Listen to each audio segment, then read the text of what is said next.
পারভেজ হোসেন ইমন বর্তমান সময়ে বাংলাদেশের সেরা ওপেনারদের একজন।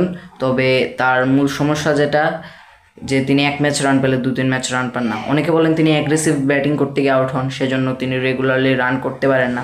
বাট অ্যাগ্রেসিভ ব্যাটিংই তার নিয়মিত রান না পাওয়ার একমাত্র কারণ নয়, আরও বেশ কিছু কারণ আছে। চলুন কারণগুলো দেখে আসি। তার প্রথম দুর্বলতা হচ্ছে, এবং তিনি গুড লেংথে পড়া বলগুলো যদি তার জন্য ভিতরে ঢুকে সেগুলো ডিল করতে পারেন না। বেশিরভাগ সময় সেগুলো তার স্টাম্পে গিয়ে হিট করে। যেমন নুয়ান তুষারা তাকে বেশ ভুগিয়েছেন শ্রীলঙ্কার বিপক্ষে ম্যাচগুলোতে, কেননা নুয়ান তুষারার স্ট্রেংথ যেটা, যে গুড লেংথে ফেলে বা হাতি ব্যাটারের জন্য বলকে ভিতরের দিকে ঢোকানো, এবং পারভেজ হোসেন ইমনের সেটা দুর্বলতা। তারপর তার দ্বিতীয় সমস্যাটা হচ্ছে কোমর বরাবর কোনো বল।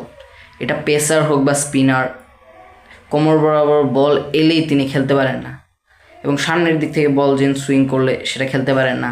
সেটা আমি আগেই বলেছি।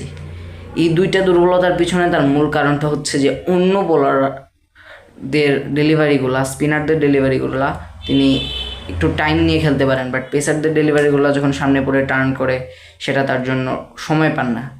এবং বড় বড় ব্যাটারদেরকে দেখা যায় যে বল হাত থেকে যখন রিলিজ হয় তখন তার সুইংটা কোন দিকে হবে সেটা ডিটেক্ট করে। বাট ইমনের ক্ষেত্রে যেটা, তিনি বলটা পিচ করার পরে সুইংটা ডিটেক্ট করেন, ফলে তিনি আউট হয়ে যান।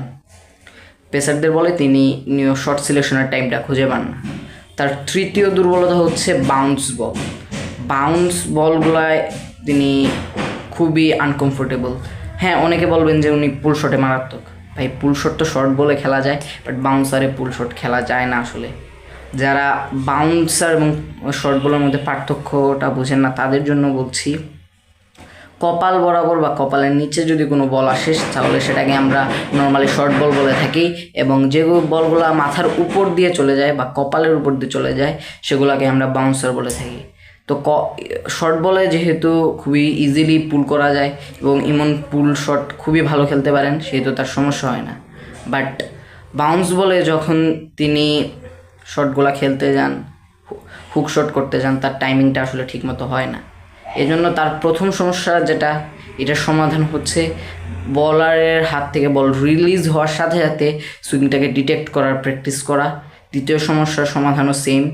তৃতীয় সমস্যার সমাধানটা একমাত্র আপার কাট শেখা বা সৌম্য সরকারের মতন পেরিস্কোপ শট খেলতে শেখা। আজ এই পর্যন্তই। সবাইকে ধন্যবাদ। সুইচ হিটের সাথে থাকবেন।